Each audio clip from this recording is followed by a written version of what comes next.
Long time no speak. So I thought I'd finally just pop on quickly and give you a quick update. As you can see, Ellie is now here, aren't you? Who's that? She's now 16 weeks old and it's taken me this long to do an update. It's crazy.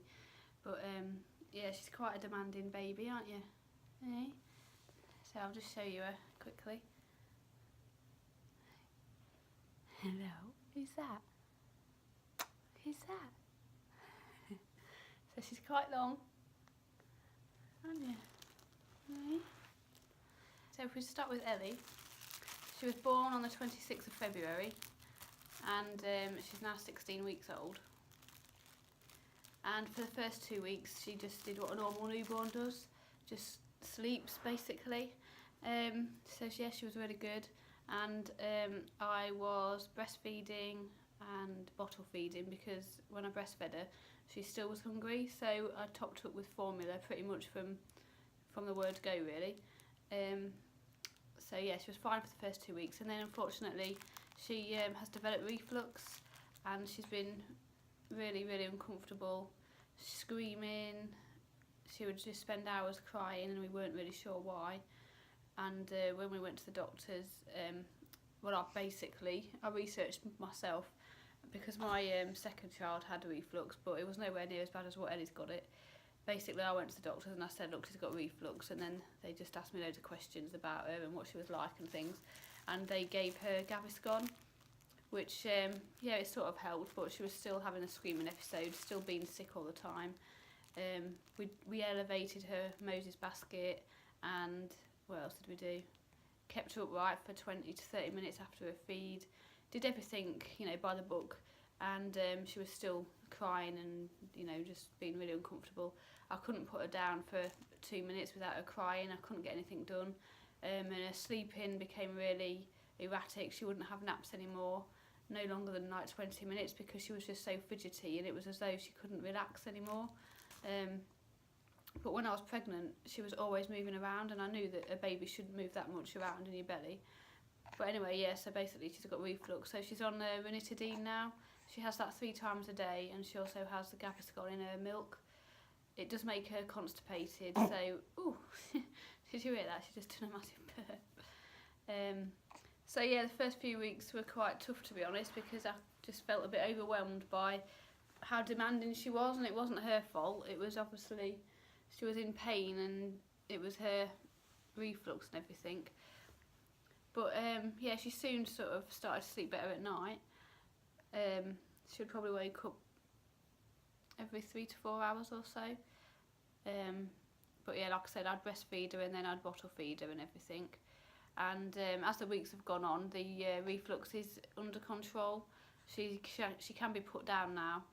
You know, I can get a few bits done before she needs me again.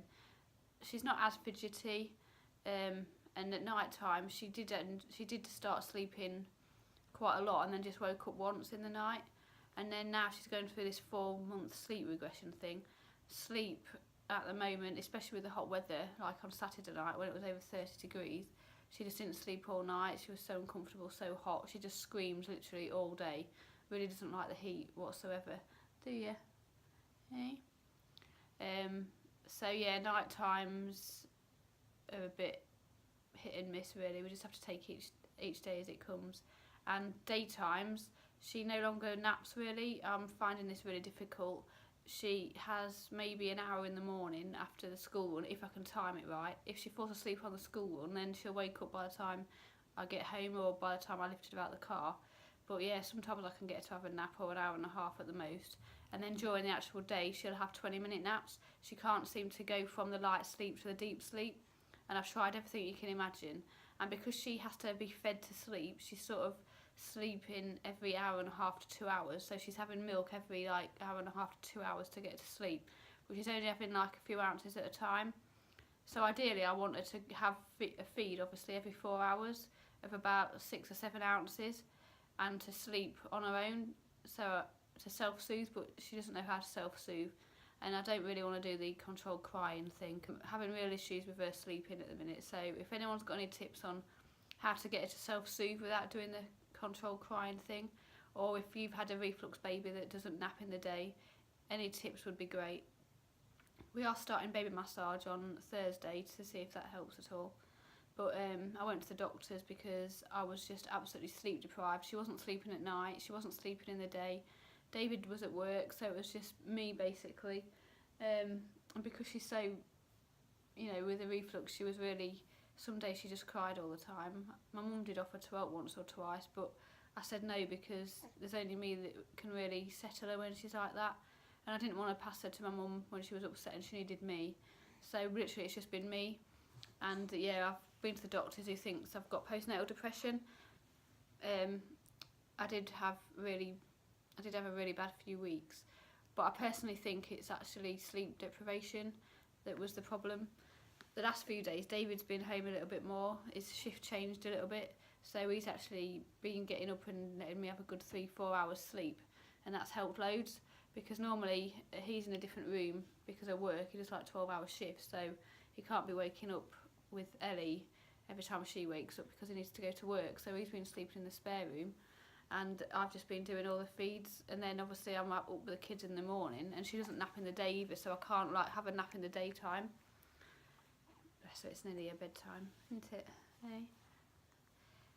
So yeah, it's been really hard work. The doctors did prescribe me some antidepressants, but I've not taken them. I think it's more, like I say, sleep deprivation. So I'm just hoping that when she gets out of this 4-month leap thing, that her sleep's going to improve.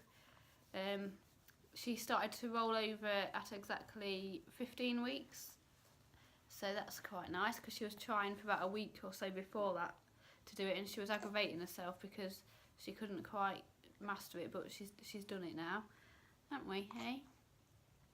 She likes a jumperoo. She's just started to go in that, only for about 10 minutes or so before she gets a bit whingy, and she has also started to pick toys up and things, so she's getting a bit more active now. And she loves a bath.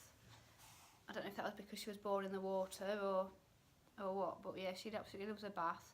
She has had a few nights where she's cried, but yeah, most of the time she likes it. And she really is struggling with her teething at the minute. So the last few weeks, she just keeps, you know, being in pain with her teeth. So we've tried Calpol, you know, all the teething gels and things. She just keeps, she's trying to push my thumb into her mouth now. Oh, bless her. But I can't feel anything here, but there is some white marks on the bottom of her teeth, so I don't know how long this teething is going to go on before anything pops through. So yeah, we've had issues with the teething as well.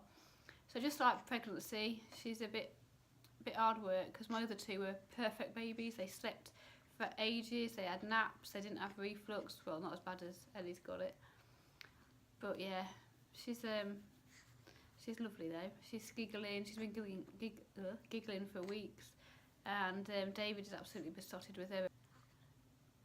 And me, obviously, as soon as she was born, I stopped feeling sick. I was back to normal, and I was about 9.5 stone when I had her, just before she was born, and then I went down to 8.5 stone once she was born. And now I'm back to just over 7 stone, which isn't by choice. I've just lost weight. I don't know if it's the lack of sleep and the fact that I've not really been eating properly because she's been quite demanding. And also I've been breastfeeding. I know that's good for losing weight and stuff. So if I just show you my belly while she's quiet. Let's hop over.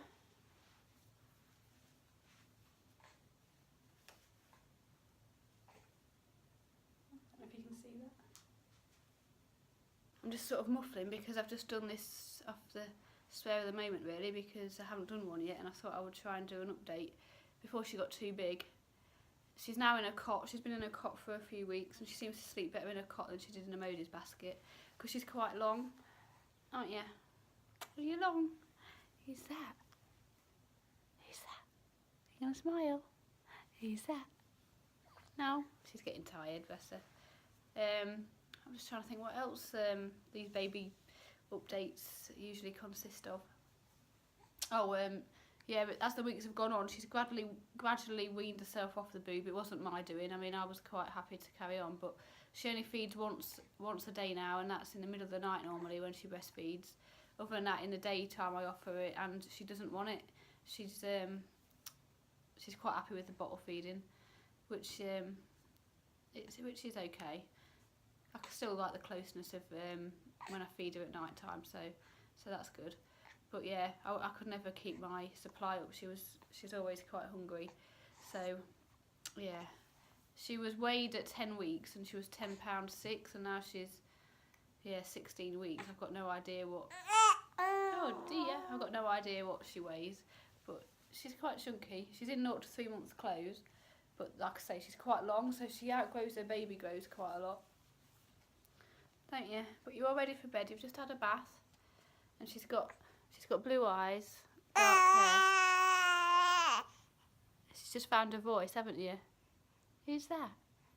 Who's that? Hey? But yeah, I'll upload this, and then we'll see what other updates I get to do. But I just thought I'd keep you all in the loop. So yeah, thanks for watching, guys. Bye bye.